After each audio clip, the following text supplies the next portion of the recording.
Steel, huh? Wow. I'm so glad I suggested it. Eric, you've cemented yourself on the show now. Wow. That's the thing. I had never even seen it. I had just heard how bad it was. So I figured it would be a good match. I figured it would be a good match for Iron Man. Here's the thing. When you first said it, I was like, okay, Steel, Iron Man, ha ha ha ha. When I watched it, I was like, oh god, this is perfect. Yeah, it kind of is. Like, I was realizing that as I was watching Iron Man, like, this movie is doing everything Steel is trying to do, except a million times better. Okay, no, here's the thing. Here's the thing about Steel. Okay, we all know what Steel is, right? Steel is the Superman kind of analog, correct? That's how he was born. The movie Steel is 12 different things that are not Superman. That tries to tell you it's Superman. But it doesn't. This movie is Batman, RoboCop, Iron Man, and Black Dynamite all at the same time. There are points here in the movie where I was like, "Oh man, this is like this is peak cinema right here." This is yeah. See, okay, these are the kinds of movies that vulgar auteurism should be kind of putting on a pedestal, not Paul W.S. Anderson's entire Resident Evil saga. Okay, because I had to compose myself through like thickened tears that were forming in my eyes because I could no longer concentrate. By the time the wheelchair lasers happened, I just lost my mind. Oh, there were so many things. Where's Allan? Don't worry, I'm here. Oh, what the fuck? Who are we missing? No one. Christmas miracle. Everyone's here. Oh, wait a minute. Hold on. I think my Skype window is smaller? I love you. Never mind. Pay no attention to me. Pay no attention to the man behind the curtain. Although I had, what's it called? I also I'd smoked a fistful before starting that movie, so I was... That probably helped quite a bit, actually. It really did. Because, I think the giggle started when Shaq fell for the first time. And, it is exactly like the Cat Williams sketch. Where he's just, like all of his limbs go up in the air, and he's just, all shoulders and back. Oh, you're talking about when he's in the 2-hour chase scene through the train station? You know what it was for me? When he was lifting the rubble off Sparky. So good. That's okay. All right, let's save this stuff. Let's get going. We need to talk about how he's superhuman already. Yeah. Damn it. Hold on. Oh my god.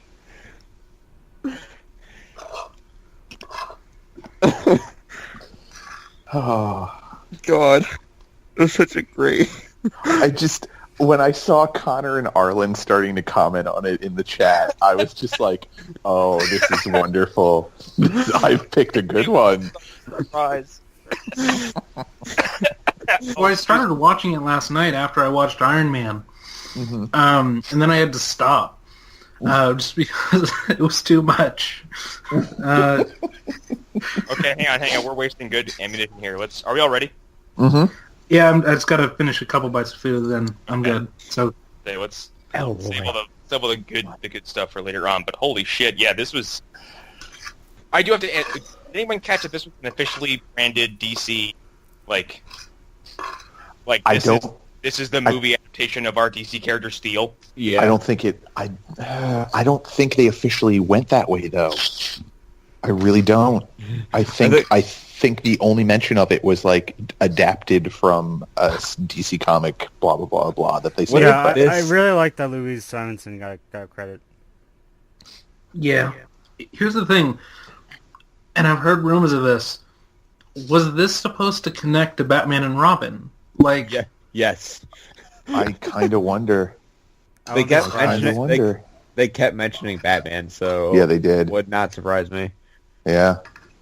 Ooh, Which is a weird universe because it's hang on. Wait a minute. I'm gonna go see if John Peters had anything to do with this. He didn't. Quincy Jones did. though. Of course he did. Wait, Quincy Jones. Quincy Jones is in The Producer, like a famous soul and R&B producer. Okay. I work for Dick Jones. You would know him if you saw him. Also, His daughter is Rashida Jones. Yeah. She was on Parks and Rec. What? And The Oh, okay. Office.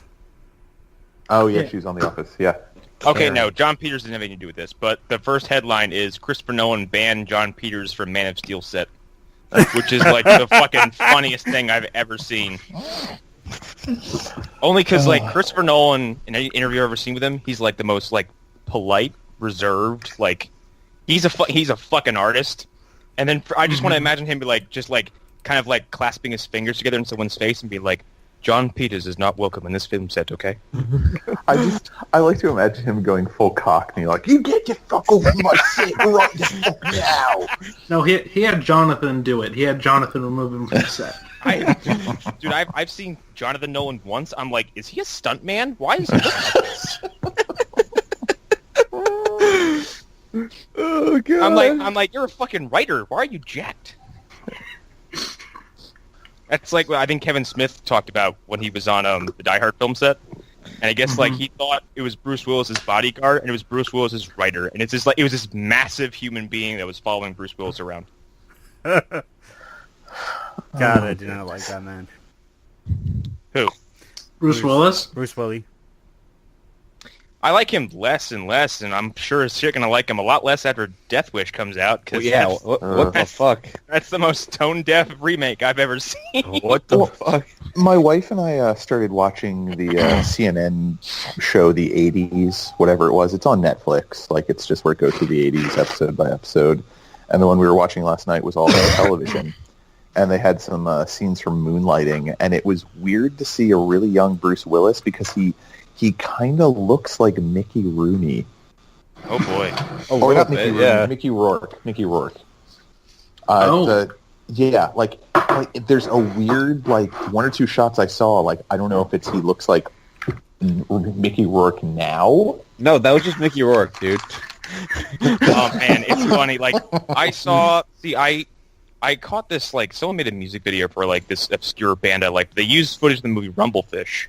And, wow. Just visually, I was like, this looks incredible, and I have to see this. That movie's great. And then, like, I kept seeing, I'm like, who the fuck is that dude on the motorcycle? And it turned out it was Mickey Rourke. I'm like, he could not look any fucking different.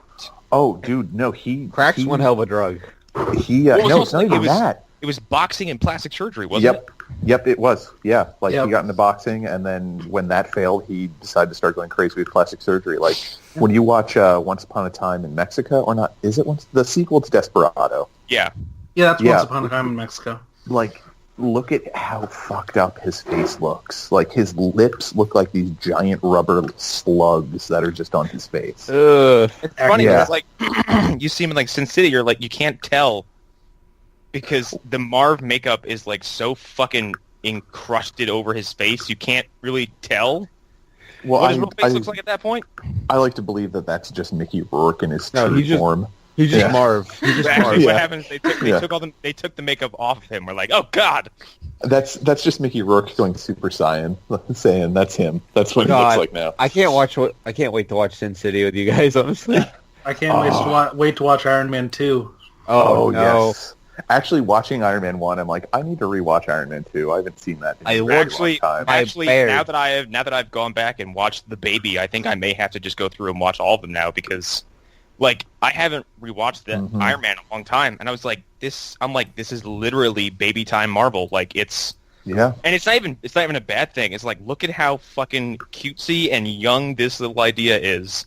You know, just looking at Robert Downey Jr., like, you can see that he's gotten a little bit more cut and slimmed down since Iron Man. Yeah. Like, he's definitely got some baby chub going on. It's the Hugh Jackman effect. Yeah. Because Hugh Jackman in X-Men 1 is about as physically threatening as I am. And then, like, by time, like, the Wolverine happens, you're like, I don't think there's a piece of you right now that isn't a muscle. He eats like a whole chicken a day or something like that. Wasn't he training with? Wasn't him and Rock training? I think so. Yeah, Because- Wouldn't surprise me. There were steroid rumors about that. Yeah. Yeah, and The Rock is someone else to talk about because The Rock's body has changed so dramatically in 15 years. Like it's hard. He could eat his younger self right now and probably would still be hungry afterwards. Like he's gigantic. He could eat Scorpion King Rock very easily. It would be like in Time Cop, except he would just absorb his younger self or his alternate self. He would just turn into this blob of protoplasm and just be absorbed into the Rock's pack. It's like the old fucking Mega Man cartoon. Like the little light image like goes into his head. Like. All right, I'm ready to go. So we can. Me too. We can Awesome. go. Yeah. All right. I think we got a lot to talk about. Yes, 10 seconds. Oh. So a long time ago, we all made a joke about doing a Steel podcast and how we all groaned because we'd think it'd be terrible, right? Right? That was what we all did. All of us did this. All of us were like, ha, wouldn't it be funny to joke about watching Steel because that would be such a bad time. Yeah, let me tell you how much fucking fun I had watching this movie today. Well, in your defense, that was before I became a part of this little group, and I pushed it. There's a BS and a BS and a PS period now of Phantom Zone before Steel, post Steel. God. I feel like you know the book The Odyssey. I feel like that. I feel like that. I've gone on a spiritual journey through Steel. You've made a reference to a James Joyce book. Actually, Christ. he made an Arrow reference. Season 1. It's just I feel like Odysseus right now. Okay, like all the shit that we've watched. I think at this point, I'm not sure if it's been even or if we just watched more bad stuff, but it feels like it's more bad stuff. I think the law of averages. Yeah. On the pile of bad stuff, like Daredevil. This is okay. Here's the thing: Daredevil, miserable. Spawn, Boring. Spawn, boring. I'm Ghost the one Rider, that likes Spawn. like confusing, and like Daredevil's like just hateful and mean spirited and bleak and fucking unfun. And then this is like the antithesis of all that because there's not a moment of this movie that isn't just fucking goddamn ridiculous. It's unapologetically 90s. And it seems like there's just an upward trajectory of how stupid the movie knows it can get. That by the end of it, they're like, we don't care anymore. Pretty much. I just want to cut. I just want to cut to this real quick. Like Judd Nelson's death caused me to laugh. Yeah, it was pretty funny. I barked. It was pretty great. He might as well have done like Goofy's "Yahoo!" like sound as he got hit. Like, Just the funny thing, in the beginning when he was talking to that senator or whatever, I was like, that guy looks familiar, and I'm like, I know that face somewhere. He looks familiar. everyone knows Judd Nelson's face. Well, I mean, this is just a logical progression of what happened to his character from The Breakfast Club. Wait, Allan, where did you know him from specifically as you were thinking of this? New Jack City. Okay. Oh, okay. And here's the thing, like I saw him and like right away I'm like, you're fucking Judd Nelson, you're the guy I saw being advertised those two crummy USA horror movies, the fucking, what is it, Cabin by the Lake series? God knows. He was the advertised villain for those movies for God knows how long. They always came on while I was watching wrestling. That's like my most clear memory of Judd Nelson outside of like... The whole time I was watching this movie, I kept thinking of Jason Mantzoukas and him just going, this is bonkers. Because it's fucking insane. But like, I saw Judd Nelson this, knowing who it is, I was like, he looks like a fucking dime store Armand Assant from Demolition. Like, It's so accurate. the thing for me, why I specifically like mentioned Steel when Iron Man came up a while ago was the fact that Judd Nelson and Robert Downey Jr. kind of had the same trajectory for a while, acting-wise, and then Judd Nelson just fell off a cliff that was made of cocaine. And Robert Downey Jr. went to prison for a bit, don't get me wrong, but he managed to pull himself out of it. But Judd Nelson, like, what has he done recently? Nothing. Exactly. I can't scroll through Facebook without seeing a picture of Robert Downey Jr. doing something. Like today, I saw him holding a kitten. Like, so this. Okay, what is DC's Steel? What do we know about DC's official Steel? So I know a little bit how he was. Yeah, same here. Technically a member of the Justice League. You don't have to be in depth because honestly, this is going to be such an easy stroke at the Okay. He was he was saved by Superman, and so he decides to become a pseudo Superman after he dies. Yeah, he showed up John Henry Irons after Superman died. Makes a nice little suit. He's one of the Supermen during Reign of the Superman. He's kind of a lineage character, I would say. He's the only one out of all people, of all the ones introduced during that arc, that had no still powers. Around. And who's still around prominently and had no powers. The movie Steel, he's the complete opposite. He works for the military. He's a man-child. He's very clearly a man-child. He hangs out with children a lot. And helps develop super high-tech, scary secret weapons. This is Shaq, by the way. Shaq Fu, man. He's Shaq the fool. It's fucking Shaq, okay? This cannot be understated. It's Shaq the whole time. It's full on Shaq too. It's not even him trying to act. It's just Here's a secret weapon. Oh, it shoots sonic waves. Watch out. His line delivery is the greatest thing ever. What do you say, Sparky? But, you're cool, Sparky. I like you. Well, the positronic conductor on this isn't quite up to free throw. Just bullshit. The scene where he fucking made the shot and he missed, I busted out laughing. It's so distracting. Up until that point in the movie, when the movie's like, no, we know it's distracting. Here you go. I'm like, okay, this movie is so self-aware at this point. It's far too self-aware. God damn it. He never makes those shots. But like him being Shaq is like, it's again. I go to this Cat Williams sketch where he's just talking about knowing Shaq and like, dude, Shaq, you can't do anything but be a freak athlete. You're 6 foot 8'12". Like you stand out. You sure it's Cat Williams? I remember Kevin Hart. I won't be detective. They're gonna know it's you, Shaq. Okay. Wait, I love the idea of Shaq wearing like the Sherlock detective cap and holding up a magnifying glass. He's saying being a detective. We got to go find those 3-pointers. Connor, and then he lifts concrete off of somebody. Okay, he starts this movie, and he already has super strength. He does. Yeah. Well, okay, we should probably like this movie. This is an exaggeration. This movie starts off with a high-tech military weapons test that goes awry because Judd Nelson is transparently evil right in front of people too. He's like, I don't care. Watch me fucking overpower this weapon that hasn't been field tested yet. That Jack created. Governor, what's your arbitrary security clearance? Oh, well then, I'm sure we could do something about that.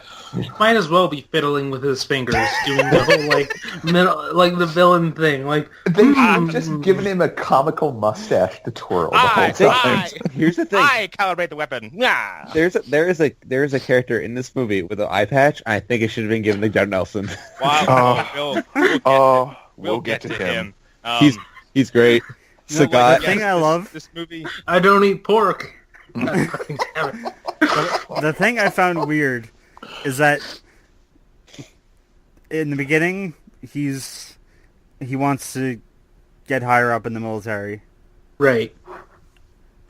And then he kind of just fucks off and like doesn't. And when Shaq, he gets kicked out by not Colonel Eiling or whatever. The thing was, after the trial, when he's confronting Shaq in the hallway, like, he was about to drop an N-bomb. I think, God, that's like... I have that in my notes. Shaq made the... Wait, Allan, what was that? Shaq... About Shaq making the... What are you going to say? Yeah, he does. Yeah, okay. Yeah, he tells the truth and gets kicked out of the military, and then he's just like, well, I guess the dream is over, and he goes lives in he goes to work at a steel mill. Okay, wait. talking about the stealing for it, those two girls who keep walking by. Yes. What the In my fuck do they notes. do? What the fuck do they do? What are they wearing? That's so highly inappropriate for working the steel mill. Wait, I missed this entirely. Okay. Oh God! When they first pan over to Shaq, like pouring molten steel Oh into God, something, you're right. you see these two women walk by in very 90s, like, flirty outfits, for lack of a better term. You're in a goddamn steel mill. What It did they doesn't do? matter if you're 30 feet away from molten steel. You're going to get hit by embers. And Look, then later, I later. I have a theory this movie had a very weird feeling towards women in general, okay? And I'm What not do you saying- mean with I'm all not the saying- women who got crushed? But there's that, and there's this weird, like I would say, like, this movie hates women, but then it's like, this woman also gave a woman a wheelchair, and then gave that wheelchair lasers and rockets, so I can't even say this, this movie hates But, like, women. But later, going back to the two women, but later one of them walks up while Shaq is on the phone and hands him something. So obviously they were trying to like settle something. They were trying to establish them as some sort of people within the steel mill, but they're still, you see another woman wearing full overalls in the steel mill. So dumb. What the fuck are you people doing? So Jesus Christ, I can't keep up with this film. God. So yeah, we should mention, like, during this weapons test that went awry, Judd Nelson. Okay, what exactly did this thing do? What did it ricochet? Because it went to full power, it bounced back on them? Is that what we're meant to believe? Because if it was at a lower power level, it wouldn't bounce back. One hell of a kick. Guess. Because that's how sonic You waves work. figured Yeah. the stronger the wave, the less chance it would just bounce right the fuck back at you. And then it would, The bigger chances it would just dissipate when it hits something. it would just fucking go through whatever it's going to hit. Instead, Also, it like wouldn't 15 break feet away, it goes- something and then bounce back, right? That's not how... That's That's- no. That's not how physics work. No, No, that's first not of how all- sound works. First of all, I don't It think was- sound works like a ping pong ball either. Well, no, if the building that they hit hadn't, like, crumbled into dust, I'm more likely to buy it. But no, it crumbles and then the sound bounces back. Yeah, it absorbs the sound, but then spits it back out for some reason. Which then, all right, so if it destroyed that one building and it bounced back, how did it not then destroy the building they were all in? Well, that happens because this causes But the it paper... doesn't. But hang It on, doesn't. this causes the paper mache building they're all in to start to collapse. So And I think I then found I'll- the problem here, guys. I think I found the problem. We're looking for logic in this movie. Yeah, so we're gonna find out. Logic has been assassinated the moment the credits have started. Can I so drop? this- Can I drop something? Yes, please. Sure. The writer and director Kenneth Johnson. Do you know what he was famous for? What? Oh God, what? This V. What commercial? Mantis? V. The Oh, V. no. V. V? Yeah. As in the Wow. lizard people? Yeah. As With in Robert Englund Englund's in the weird first? Yeah. glasses? Ow. Oh Hang my on God. 1 second. Hold on 1 second. I let the cat out. I used to love that show. Like, I Yeah. grew up watching that with my parents. I know of it, and I watched the remake that they did. It was Oh, very really? entertaining. He was involved with pretty much every single version. Oh, wow. Okay. Interesting. He also That was his baby. he also did he was a producer on Alienation. All right, Oh, so that he's makes a kind lot of of sense. stuck in his wheelhouse then. Yeah. So this building collapses on what was it, like a senator, and our co-star. I don't know this actress's name. I've honestly never seen her before, but I kind of liked her in this movie. I know I've seen her before, but I can't remember in what. Her character is Sparky. And That's this- Annabeth Gish. okay. And she's been in a lot of stuff. If anybody's ever seen *Halt and Catch Fire*, she No. becomes a big part later on, like season 3, I want to say.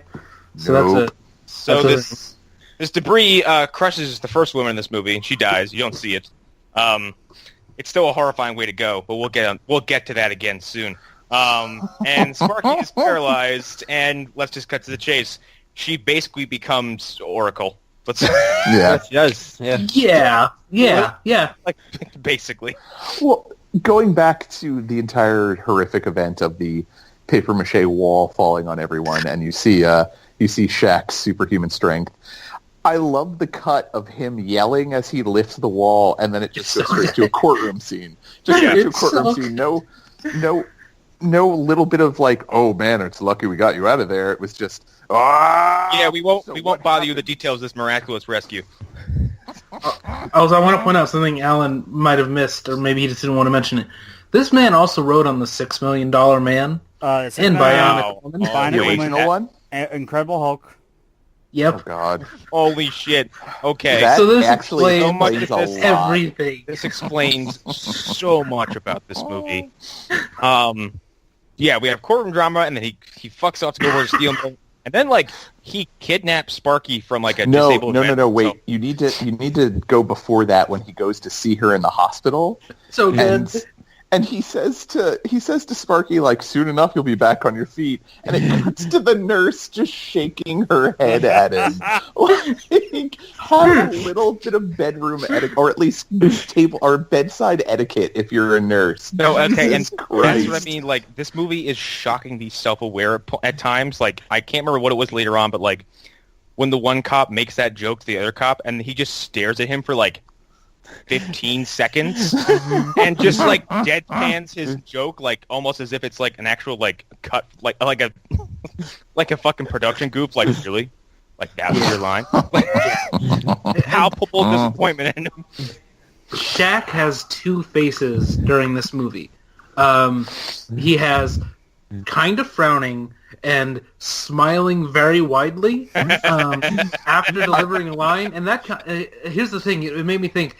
In the 80s and kind of now, there's this thing that they say about child actors, which is that if you've only done commercials, at the end of every line, you will do a smile at the end of every line. That's just the thing that happens when you do a lot of commercials.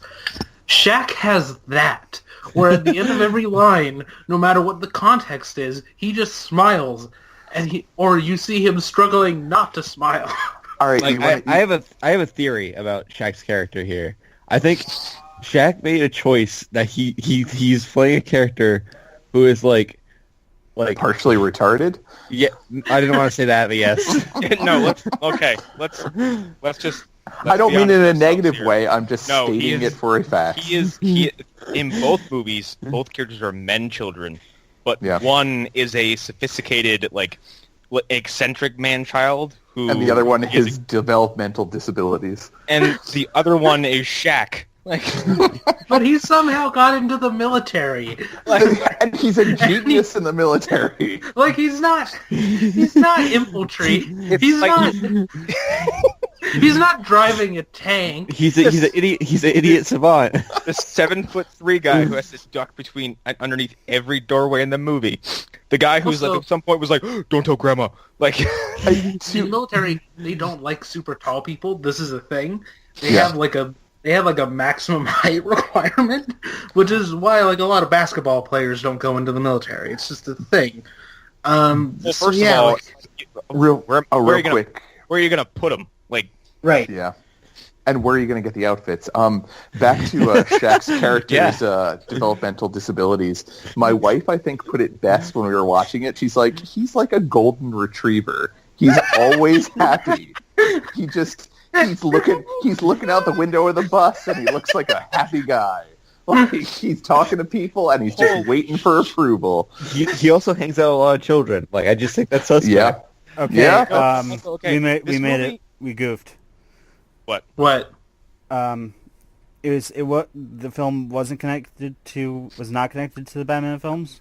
Well, no, we assumed it was. We didn't make a. Yeah. It was We actually didn't make a statement. It was supposed to be a spin-off of Superman Lives. What? Oh Yeah. no! Yeah, I don't remember that. But so Wait, if how did this movie happen? but not I the don't Superman movie. it's so weird. Oh Well, no, so this kind of thing happens all the time. Something doesn't happen, and then they keep on producing other movies that were connected. Yeah, but like you figured, like this would just go become another Superman movie. Didn't that happen recently with something? Like something was canceled and a spinoff still came out? Yeah, it happened 3 times. The fucking Universal Dark Universes. They've been they canceled it and created a spinoff. Oh yeah, you're right. Yeah, but I don't. But no, so the Batman thing, I don't know if this was actually when we would start recording or not, but so after Batman and Robin came out, there was talk of them doing a Batman versus Superman and then eventually a Justice League type movie. That was a thing that was in the works. Presumably. George Miller back. I'm so glad that Hollywood let go of this idea after so long. But so presumably Steel would play into that. I think Somehow. Can you imagine? Can you imagine a screen where, let's just say, it was Nicolas Cage, because that's what was supposed to happen. Yeah. Right. Nicolas Cage, Shaquille O'Neal, Michael Keaton, and whoever the fuck, I don't care, because that three right there. Well, it would have been your George eyes- Clooney. Would you It was. would you be able to take Connor. your eyes off that screen for 2 seconds? Be like, what is this fucking freak show you have assembled? Connor, you're making me so hard. Keep going. Also, let's remember it's the 90s, so let's say, I'm just going to pick a name out of a hat for the late 90s casting of Wonder Woman. Denise Richards as Wonder Woman. Okay. Okay. I'd actually, if it were me, I'd pick Lucy Lawless. No, they would never cast Lucy Lawless. She could be... Lucy Lawless, TV, her ceiling has always been TV, and that's fine. Actually, Yeah. a wild card choice would be Claire Forlani. You know the 90s better than I, so I will... She was the girlfriend in Mallrats that wasn't Shannon Doherty. Oh, yes. Oh, yeah. Yeah, she's also in Tobey- Basquiat. Tobey Maguire is the Flash, which is... Oh no! Oh, fuck off. I mean... Pizza time. Think about it. Just think about it. God, Think about it. It's fucking late imagine- 90s Tobey Maguire as the Imagine Flash. Tobey Maguire's lifeless performance as the Flash. Oh no! Oh no, Eobard, you killed my mom. I cannot wait to watch Spider-Man 3 with you guys now. Because we're going to have the same reaction. I guess young, I've got to go fast. No, young, very Canadian Ryan Reynolds. is We do have to watch. We can watch that movie. It's past. It's been over 10 years. Which one? Spider-Man. Spider-Man 3. Look, Oh yeah, there's- yeah. It's been there's- over 10 there's- years. Okay, here's the thing. There's nothing to talk about in Spider-Man 3 except the scene where James Franco's eating cake and then teleports. Oh, no. There's more to talk about, trust me. There's more to talk about. We need to talk about the eggs. The eggs and the dancing need to be discussed. Still inexplicable to me. Like, why is it there? I'm more interested to talk about his ability to teleport himself when buses pass in front of him. Anyway, back to this fucking ridiculous movie. All right, so we've established Shaq and his heading back home and working in a steel mill, and Here's the While thing, listening this to movie- that 90s song that this- played over every movie. This movie okay, I'll get to this movie's soundtrack. It's the most fucking, like, this is the most eccentric soundtrack I've ever heard, because at some point it's like a knockoff RoboCop theme that plays it plays every time he does something even mildly heroic. And it would be like if you're watching Star Wars, if you're like watching Star Wars and like every time Luke did something correct, like all you hear is bum bum ba-da-da. It's All okay. right, well, speaking of Star Wars, when we go back to Judd Nelson working with whatever the arcade guy is. No, you mean whatever. you mean when we cut to RoboCop. That's what that Yes, yeah. all it was. It was the first gun that you see them pull out, they're like, well, we need to test this out. That was just a giant version of Han's blaster from Star Wars. yes, it was. That's all it was. It was pretty big, yeah. So this movie is like, it's basically an origin story, but it's missing its origin story. Like, Shaq goes from, oh, I guess I'm out of the military now, to visiting his grandma, to whispering about souffles, to just making a suit of armor. Which And there's no segue at all. Shaq whispering is the creepiest thing ever. So when he goes into, so is it grandma. slits or slots? I can't remember his name. Slats. Slits. Slats. Slits. That's a type of beer. Here's the thing. If his name had been Slits, I would have believed that. That's the problem. Well, Slits is from Fury Road, so. Oh, okay. But no, Slats. That scene where Cigar? the guns. I assume that's why he built the armor. God damn it.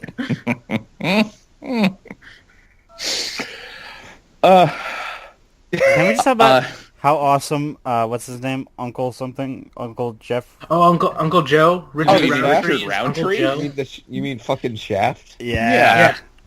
They got Shaft in this movie, guys. They got fucking Shaft in this movie. What was he And they doing? got him to say, I really like the Shaft. Exactly. Yeah. I would have been happier if it would have been Dolomite instead of Richard Roundtree's character. So yeah, he goes from he gets booted in the military, and then like he kidnaps Sparky from her disabled veterans home, by first dramatically breaking the windows to prove a point. And then everybody cheers. Yeah, that was my question. Like, what the fuck is wrong with all of those people? What kind of fucked up oppressive fucking home are you all in? But they're like, they haven't opened the windows in 4 years. This movie is like Ben Stiller's our curator. The fact that all of these people were obviously able to live normal lives, but they for some reason were just shoveled off into this. God, what am I? Just this not even 1980s, 1880s children's house. It is an asylum, okay? It is. It is a classic, like politically Oliver incorrect Twist. asylum. Yes, That's who I was trying to think of. It was a He Twistian got children's trapped home. in a David Cage game. That's what happened. yeah. And he picks up. First of all, this is a feat of strength. I believe Shaq could pick someone up in a wheelchair and walk out the door with him. Also, in real life, if he did this, like, are you gonna stop him? No, of course not. Like, He's a 7-foot tall man. This movie is like oddly masturbatory about Shaq. Like, Yep. he does things, and then he'll let people like look at the camera and be like, "Wow, we got Shaq in this movie." Essentially, like, yeah. All right, but we're going on to all this stuff with his Sparky getting carried away by Shaq from St. Louis to Los Angeles. We're skipping. We're skipping the fact that there was yet another woman crushed by something earlier in the car. film. Yes, which was apparently Where'd made she of go? 90% gasoline. did she die? I don't know. Dude, they say she's in rough shape, and then she is never mentioned again. Which she had history with Shaq, the way they were I know talking. she's dropped from the film. But that is before the 2-hour-long chase sequence. Yes.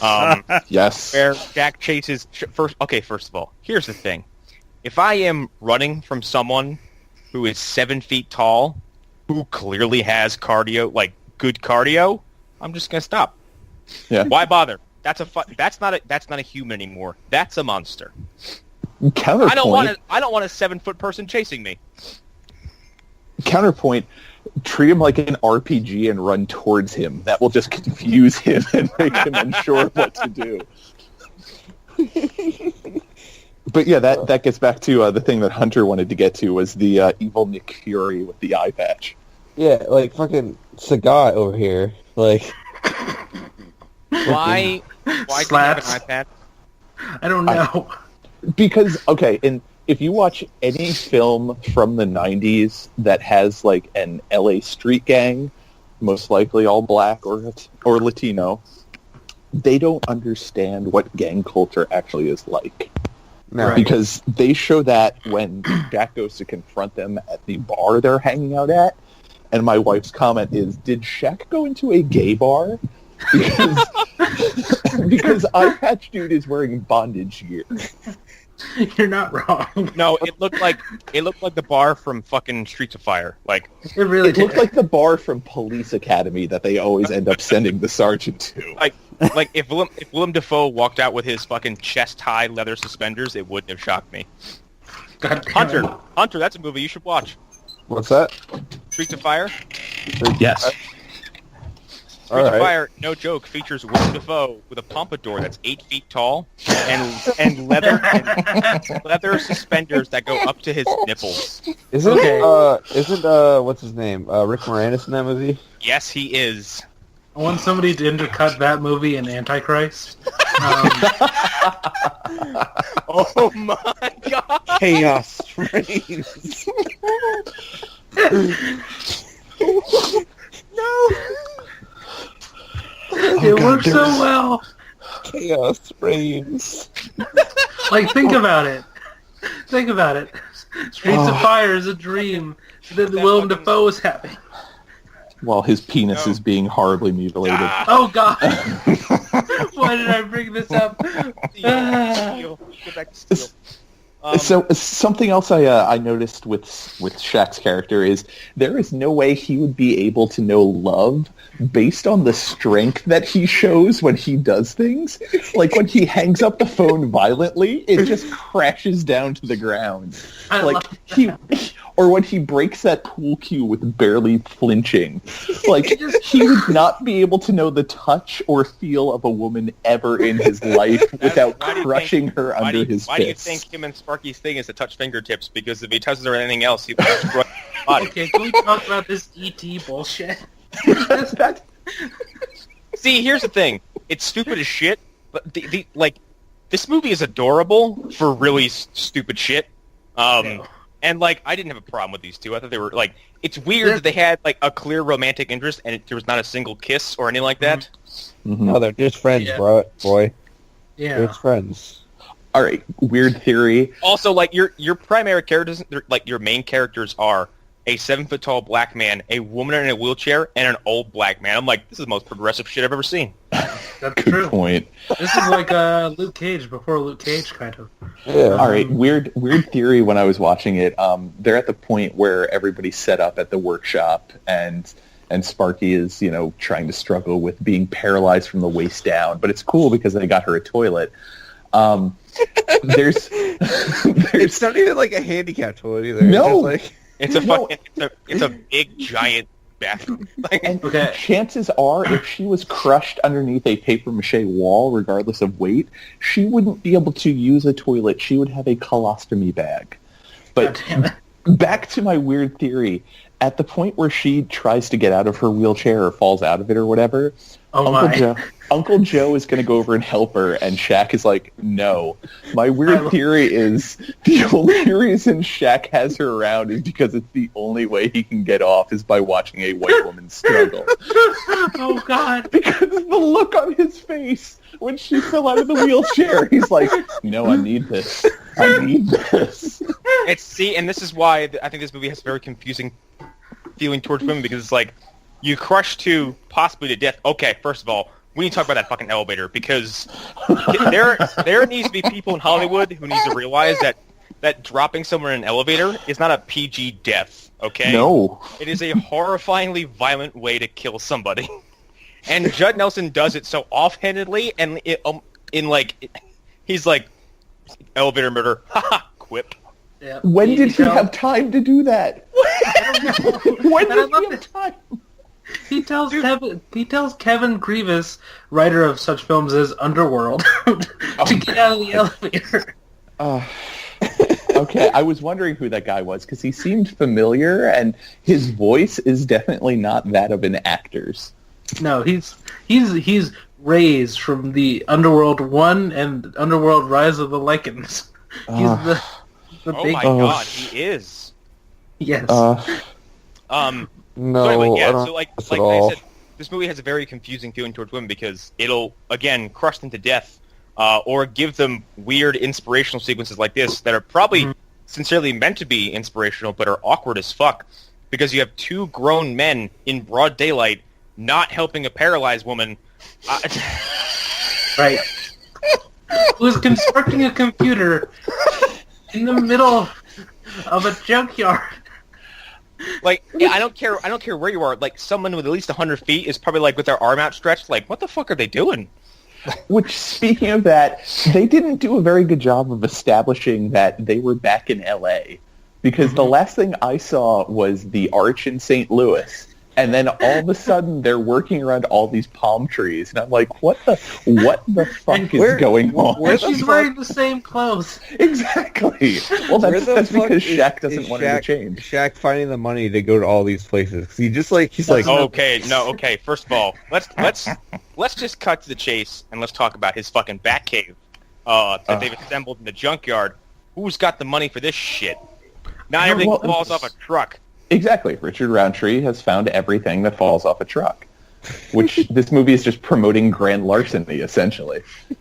So we get a long, dragged out montage of them building just stuff. We're not even told he's building a suit. They just say, we're going to build stuff to fight back against the military weapons that got leaked out in the street. Blah, blah, blah. Using trash? That's the first and last. That's the first and last you hear their motivations. And then suddenly, like, they're building a suit. You're like, wait, hold on. What do you mean a suit? And can we talk about the music during this scene? That is the most insensitive music towards a person who's paralyzed from the waist down. The main chorus was "Just Stand Up." Oh my god! Was this the gospel song that kept playing over the movie? Yes, and it plays at the end. Okay, see, this is what I mean. The music in this movie is so confusing because it goes from knockoff RoboCop theme to that music to like the Batman theme. Mm-hmm. It doesn't know what it wants to be. It has no idea what it wants to be. And hip hop. And that Every was once in We Genie. Oh, that's a wrong movie. After the horribly insensitive song, that was the point where Richard Roundtree says, I especially like the Shaft. And what I would have loved at that point is if the tornado that's carrying John Kent just pulled up and sucked Richard Roundtree into the air. The DC tornado strikes again. It's all connected. Exactly. Any father figure needs to be sucked up by a tornado in these films. Yep. And then Barry Allen pops out of the bottom of it in that fucking stupid shit he had on Batman vs Superman, looks at Shaq and goes like, "Lois is the key." Oh wait, you're not Clark. Wrong universe. Sorry. Oh man. So we get the big reveal of him in the suit then. Also, so he has a Superman tattoo. Yeah. That is the only connection Superman this film has. So are we to assume Superman exists in this universe? And he just has a Superman tattoo. And in what form? Is he a comic book character? Is he real? What are you telling me?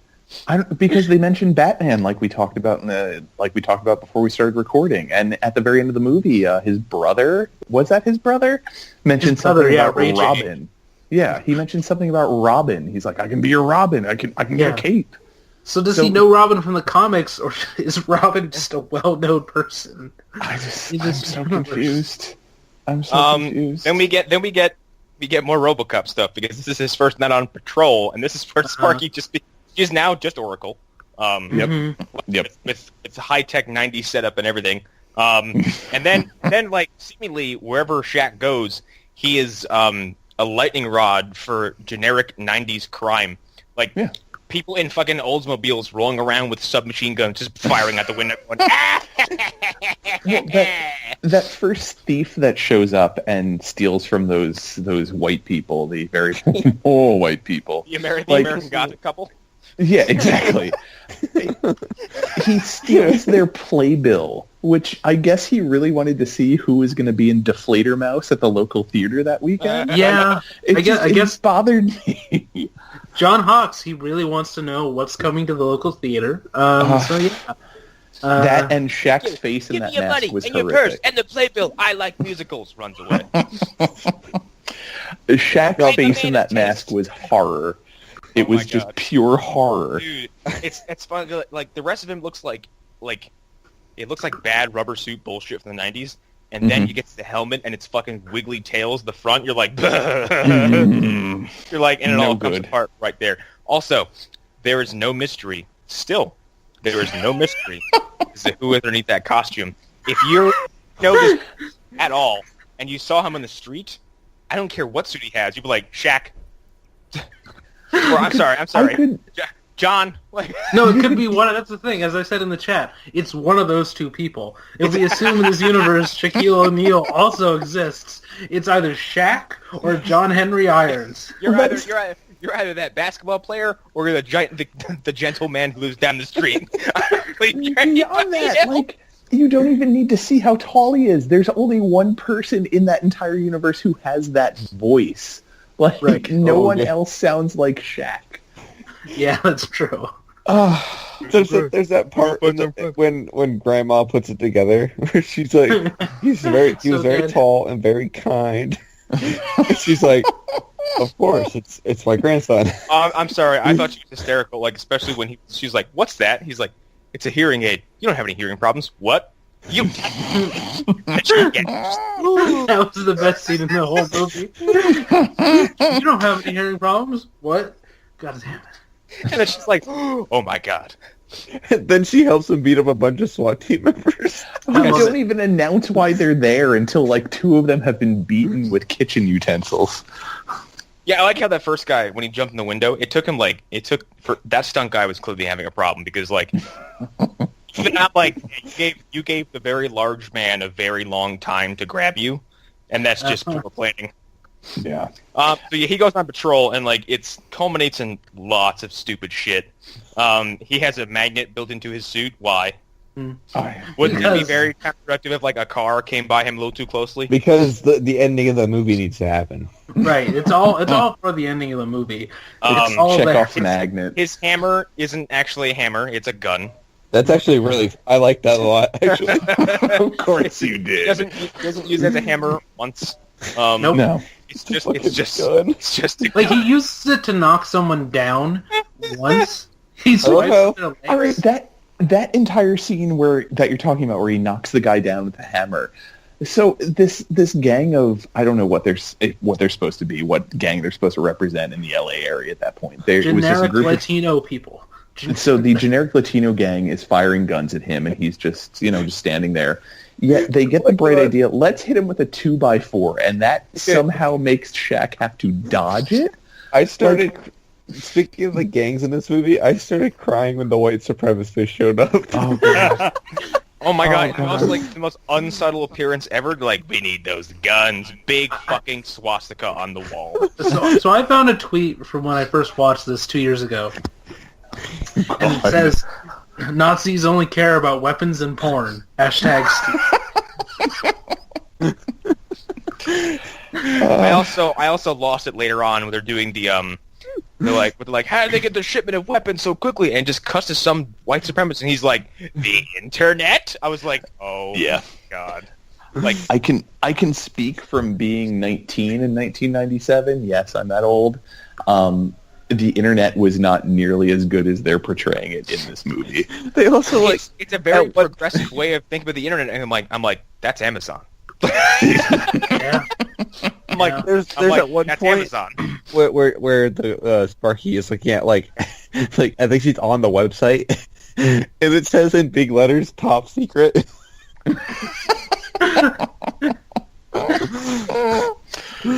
Oh, okay, God. We're skipping too far ahead though, because this crime fighting sequence culminates in, I think, the first time this movie with a visual gag just broke me to pieces, because this is the grappling hook sequence. Oh God. Oh, the slowest grappling hook ever.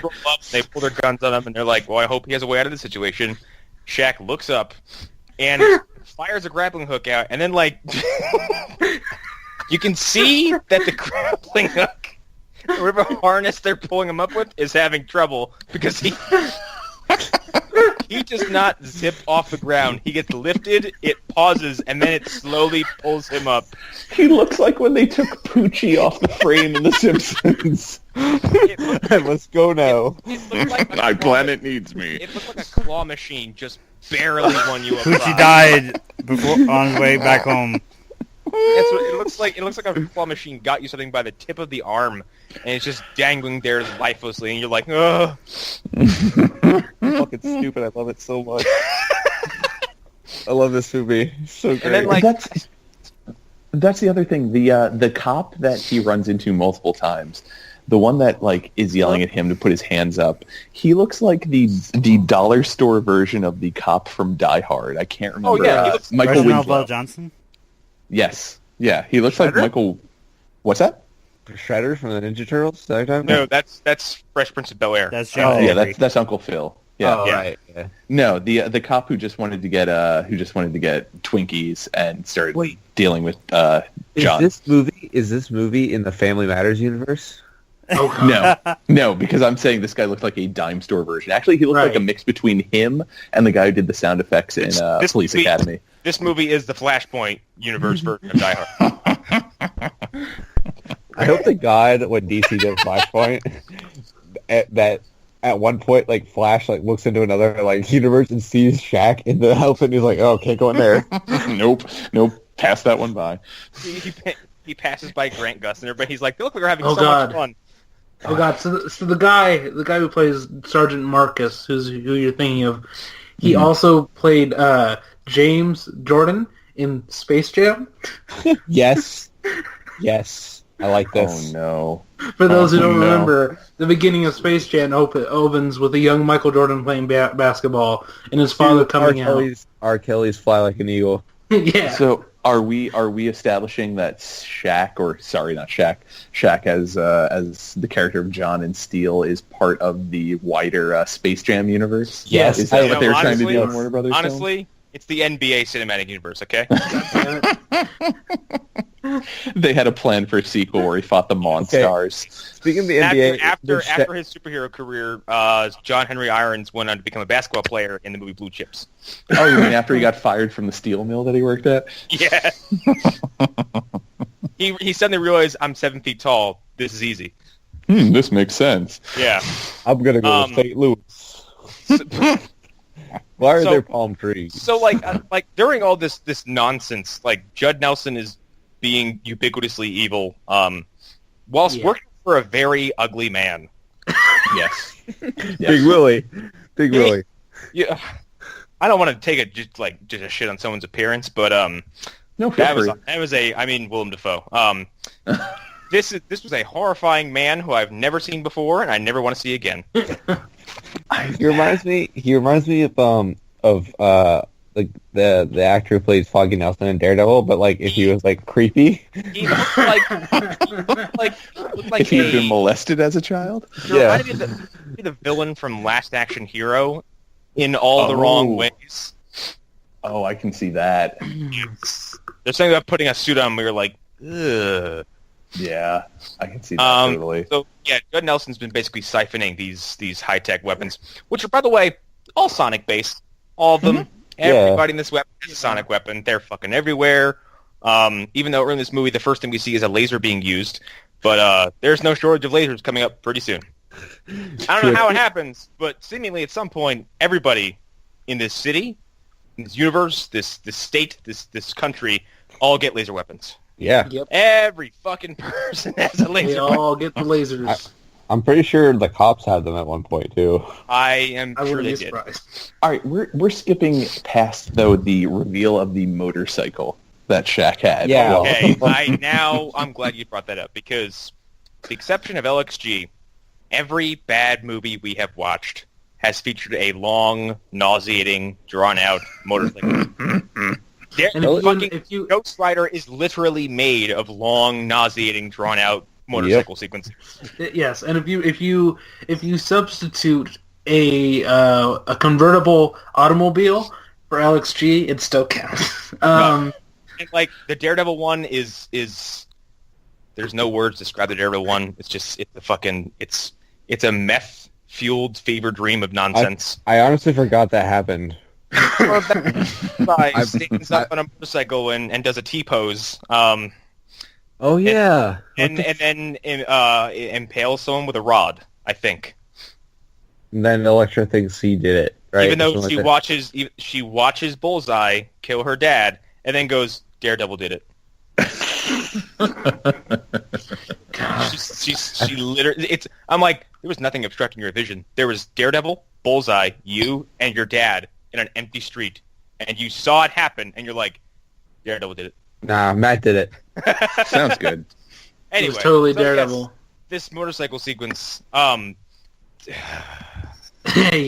I mean, yeah. This is my least favorite part because this was like Shaq, 2 minutes too long. Shaq is very clearly trying to act like he's in pain, but it looks like he's falling asleep. Well, my problem was when he put the hammer in the special hammer holder that then turned it into a laser gun. When he's shooting fuck off! That's so much property damage he just did and had a big old smile about it. Yeah. Well, that's his general demeanor. He's a golden retriever. When we know this because there's an actual golden retriever in the film that attacked someone at one point. That was not attack. That was being thrown at someone. Someone off stage just threw a golden retriever at someone. But back to the motorcycle thing. So he has his hammer attached to the front of it with the handy-dandy hammer attachment area. when he shoots the laser at the water truck. I don't know if either of you noticed, or any of you noticed, there was a guy standing there that just had to be ducking the laser that Shaq obviously didn't notice he was there. So that establishes that Shaq doesn't care about property damage, human or otherwise, when he's trying to gotta save the kids from the weapons. Have you seen the Batman sketches by Pete Holmes? Yes. Yeah. Well, he doesn't understand. That's what I'm thinking of right now, where he doesn't know what death is. He's convinced his parents are now on a farm making butter.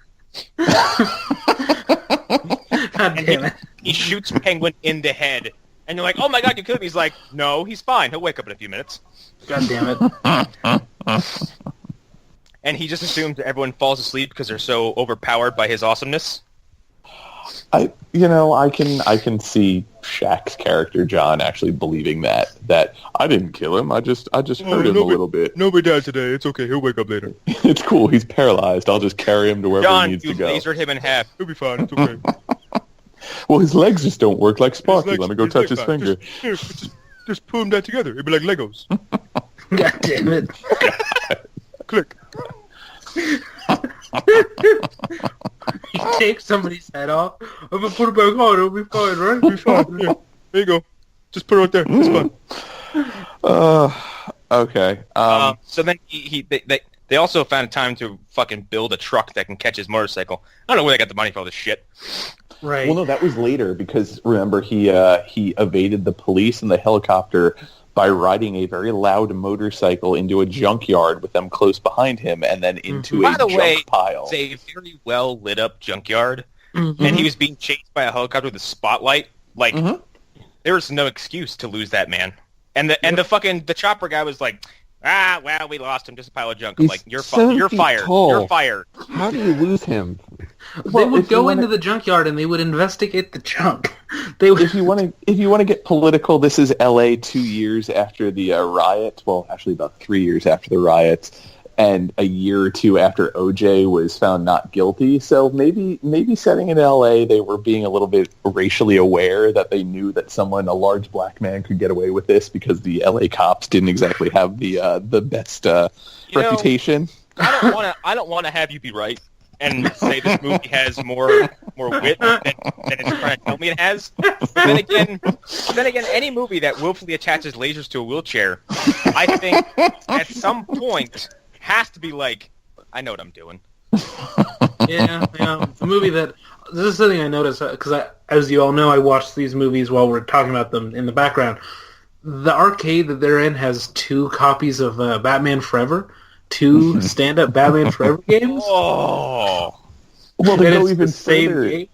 There's like 5 or 6 different games by different publishers, which doesn't make any sense. Let me tell you something about the Batman Forever game real quick.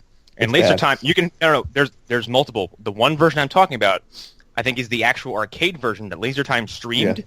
Yeah.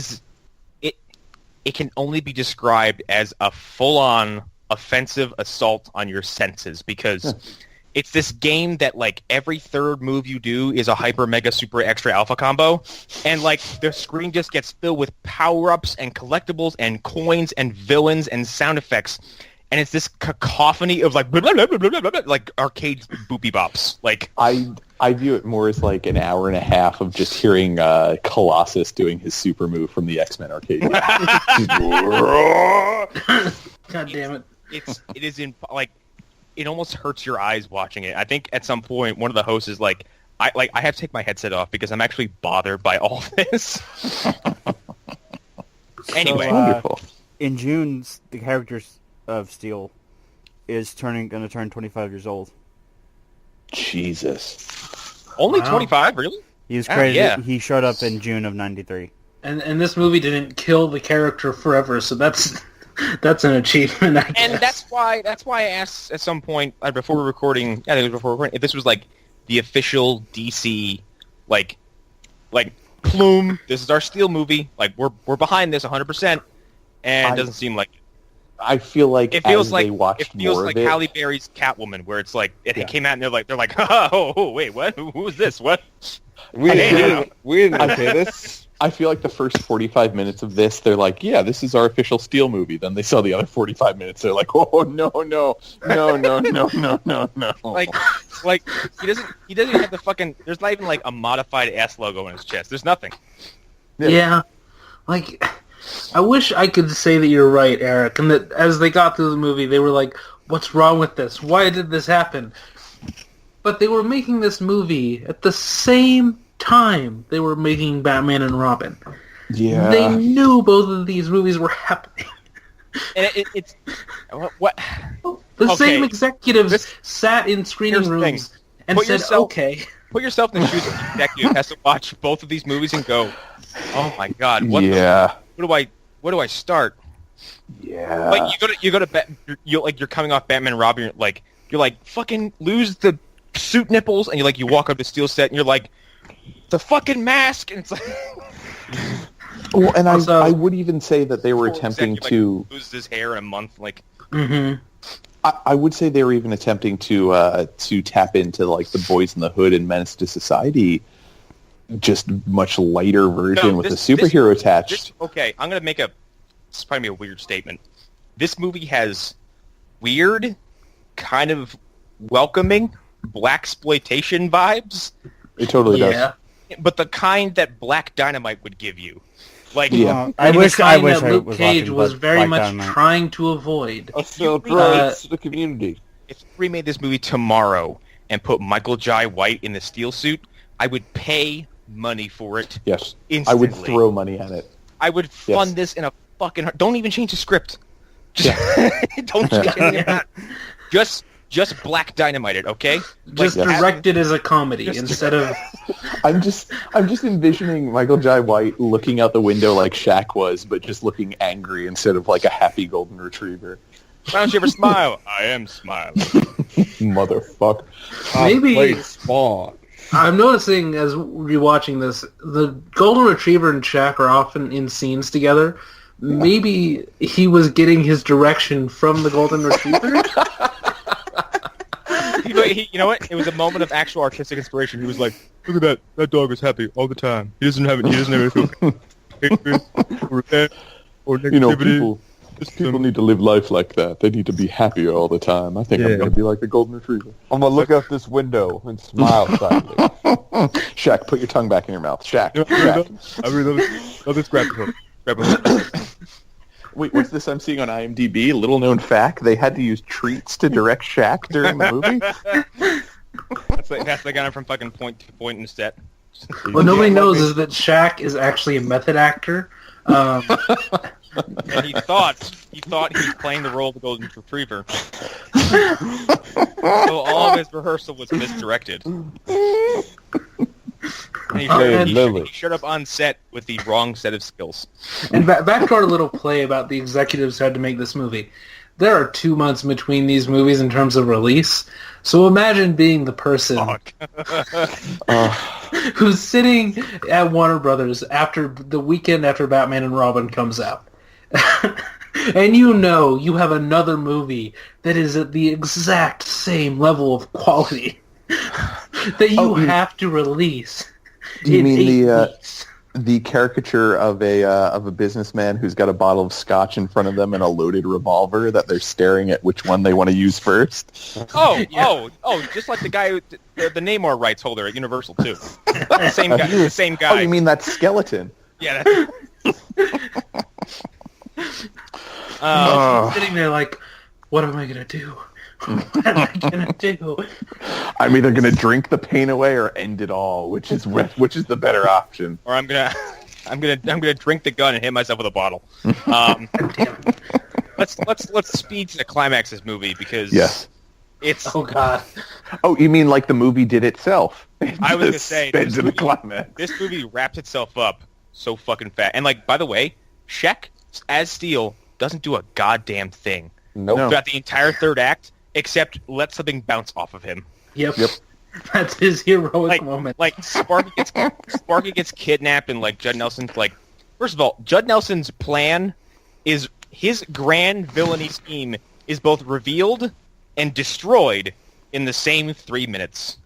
Yeah. He's a villain, an established villain, for about 45 seconds. Yeah. Well, while I was watching this, it was like, there's 15 minutes left. How are they going to end this? Oh, By that's how they're going to end Judd it. Nelson kill the other villains for no reason. That's how they're going to end this. Judd Nelson's like, hey, here's the guy you thought the movie was the bad guy. Bam, shoots him. Ha, kidding. And then, like, this dude, what was his name? Slacks? Big Willie? No, the dude with the eye patch. Okay, I don't hold even on a remember. sec. Hold on a sec. We're just going Slacks, to roll okay. past the fact that dude's name was Big Willie. It's so good. Hey, Big Willie. He walks into an office room and calls him Big Willie. Big Willie. So this dude, that guy Slats, is he not shot like 5 times during this closing sequence? He is. There are several shots of him eating a laser to the chest, and then like they cut back and he's alive and well and just gets hit again. Yeah, okay, so can we talk about him and Judd Nelson? There's a point where Judd Nelson is giving him his next job. And they're in like a park in LA. And Slaps, was he even wearing a shirt? No. Was he wearing like the No. leather bondage gear or whatever? No, Yes, he was wearing a white vest and a big dollar medallion. God fucking damn. Of course he is. And then Judd Nelson had the famous line of, "Eat the hot dog, don't be the hot dog." He's on the hot dog and he says something about pork. I think he says that he's halal, which Yeah. makes him a Muslim. Which is a weird little thing to throw out in this movie. Yeah, Yeah, you know, they're adding character development when there's like 20 minutes left of the movie. by the way, it That was gets called pork. back later on. When he shoots him.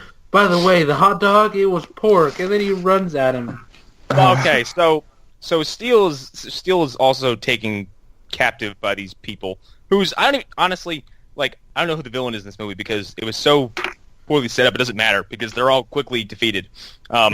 Steele is like down, and Judd Nelson's character, I don't know his name, is a fucking idiot because like it's first of all like anybody who is convinced by Shaq's performance of a performance in that scene is a moron and deserves to die because John Henry Irons is like, Oh, here's my hammer. Oh, don't press the red button. It's really bad. Oh, no, don't do it, I swear. No, not that button. Right there. Located beneath the handle. Right there. Yeah, that red button. Don't do it. Don't press it. Don't press it. In a modern movie, he would be like, I know what's going to happen. If I press the red button, you'll get one over on me or whatever. Like, and John Or Henry he would like, just shoot him in the mouth. Damn, how'd you know I was lying? That was something else that bothered me through the whole movie. Like the point where the Latino gang is shooting at him, and somehow they can aim perfectly at his crotch with automatic weapons, but they can't realize, he's covered in this armor except for his mouth and eyes. Let's aim for his mouth or eyes because those don't have anything over them. I mean, RoboCop's different because you're like, if I shoot RoboCop in the mouth, it's gonna bounce off his fucking Robo cheek. It doesn't matter. It's not going to matter because his flesh doesn't really matter because he's just this shambling mound of a thing. right. But just So, this movie. so weird. So then, like, as the chaos is ensuing, Sparky, Gets kidnapped? well, she's already been kidnapped. Oh, yeah. And And then- I can't remember what she says, but I had to pause the film and literally, actually wipe tears off of my face because at this point, like, I don't remember a few moments of the next few scenes because, like, I could not breathe. Sparky's fucking wheelchair, like, lifts off the ground and then she starts firing lasers out the side of it and, like, little tiny missiles. And at this point, the movie's like, fuck logic, fuck rationale, fuck anything, whatever. This movie's dumb now. We've got 8 minutes. We better finish this up. We better make them all count. Yep. And then he says, "Hey, get out of here quickly." She's like, "No problem." And then rockets spout up from the back of her wheelchair, and it speeds her out of the building. And she moves maybe 1 mile per hour faster than she would if she would have just gone forward in her electronic wheelchair. Are we skipping over the part where Shaq makes the free throw? No, that's okay. So that's right after that. Yeah, that's okay. So Judd Nelson has Ray J first. That's right. He is like he reveals that he abducted Ray J, star of the hit Kim Kardashian sex tape Ray J. I didn't realize that was him. Fucking weird. I can't believe it. Yeah, but and then I don't remember how he gets him out, but then they get trapped in a shed, I think. It's like a booth in the weird warehouse they're in. Yeah, one of his cronies locks him in there. It's the crony that he saves in the elevator. Yeah. Right. It's star of Underworld, writer and co-star of Underworld. And and then a live grenade gets trapped in there with them. And then they take the longest time ever to figure out a solution to this. Which the other thing is, I don't know how many of you know anything about grenades, but when you pull the pin and throw it, the thing that you hold to keep it from exploding flies off of it. So technically, they were having a 5-minute conversation while a grenade that should have gone off before they could have gotten through, 3 seconds of conversation, sent shrapnel through their bodies. Yeah. And then that grenade is floating through that little hole. like the constant rotations and bounces. And then it lands in front of that dude's lap, and he lets out a full ADR comical scream. And his face is so good. His face lights all the way up, and then he is blown to smithereens.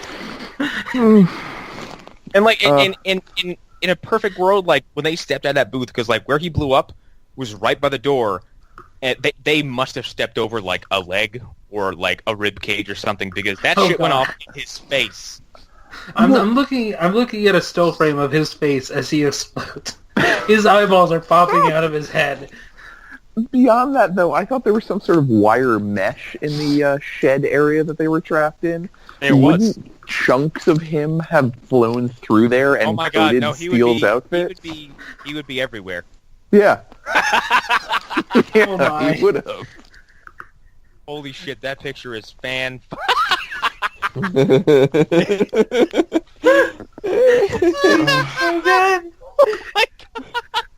saving that. Oh, me too. This movie. Then Judd Nelson kills himself. It's so good. And has the most ADR scream while the stuff is following on him. Extra dialogue as he's being crushed by flaming boxes. It's like, oh no. He gets hit by what looks like a fireball because that's then, what those do. It shoots him across this flaming barn, I think we're at this point, and crashes through a fucking it's like an some kind of upper floor that's got cargo and shit and fire. He goes through that, and then it falls on top of him, and he's screaming, talking the whole time. Yeah. This movie was the gift that keeps on giving. It was great. I love this movie so much. I love it. This is the best of the worst. Yeah, it is fantastic. Best thing we've watched. And then it just fucking runs the finish line. They run out of the building. He's this brother's like, "Oh my god, it's you, John." He's like, "Don't go, Grandma." So dumb. Don't tell Grandma. And then it ends with a big, happy, cozy fucking meal outside, and Sparky's wheelchair has been modified so she can stand upright, which I think is pretty cute. And the movie ends with everybody fucking laughing, and I was so pleased. Eating at Grandma's restaurant, which, no lie, I would eat the fuck out of that place. Yeah. That sounded like some delicious food. And she finally makes us play. Character development. This movie is... Okay. It reminded me of Suburban Commando, which we had to watch for Movie Dumpster. We lost the audio, so none of us are probably going to hear that episode. But that movie was a fucking slog. This movie was the opposite. And they're very structurally similar. Yeah. This movie is fun. I'll say that. It's not boring ever. No. I feel like I had Stockholm syndrome while I was watching it. That I fell in love with it just because I had no other choice. No, I was real mad about having to sit down and watch this today because, like, based on what I knew about it and based on what like fuzzy memories I have of it, I was like, I'm not excited to watch this. It's fucking Steel. Not knowing that it was a cavalcade of insanity, like basically an undiscovered box of gold. Like, so amusing. So yeah, that was Steel. Yeah, I liked it. It was a fucking nice breath of fresh air from the very, very abusive garbage we have to watch. Yeah. Yeah. And it's making me really excited to go watch like Punisher Warzone or some shit like that, where we start watching like the great bad shit. Yeah. Of all the movies in the bad side of the vault that we were taking out of, this is my favorite so far, I'd have to say. And it's the most entertaining. I'll say that. So. Easily. I like this better than some of the good stuff we watched. Well, yeah, kind of. I think with this movie, it's also that when they were making it, like, they kind of knew they didn't have anything to really worry about. Like, they didn't have some sort of legacy that they had to keep up with, or any type of film coming before or after it that they had to pay respects to. They just kind of threw it out there into the ether, and whatever happened, happened. Yeah, that's fair. Like, yeah, there was nothing riding on this, so I mean, no. Whatever. If it fails, who cares? Like, a potential DCEU, like 2000s DCEU that never actually happened is about all that was writing on this, maybe. And then because strength of Steel, because Superman Lives, never fucking saw the light of day. Like, this movie didn't have any, like, the ground beneath this movie shrank before it even came out. So whatever. Yeah. Yep. And Batman and Robin killed Batman. It has nowhere to go. So who cares? Yep. Yeah, and I mean, outside of it not being a very good movie, I think that's exactly why, like, Warner Brothers and DC just don't really even mention it, because it had no bearing and it had no place to go. Yeah, it's also like, at that point, it's like, who is this for? I feel like it's the same thing with the Lundgren Punisher movie, where it's like, that movie has no legs because you look at it and go, who was this made for? Yeah. Like, was this made for Dolph Lundgren fans, or was this made for comic book fans? Because you don't have either one of them in mind. Yeah. Right. Yeah. No, that makes perfect sense. And this is like, you want to sucker in people who read Superman, but then you bring them to the theater and you're like, nah, fuck that. This is something else entirely. I do think this is very much like Shaq is popular. How can we get in on that Shaq money? Yep.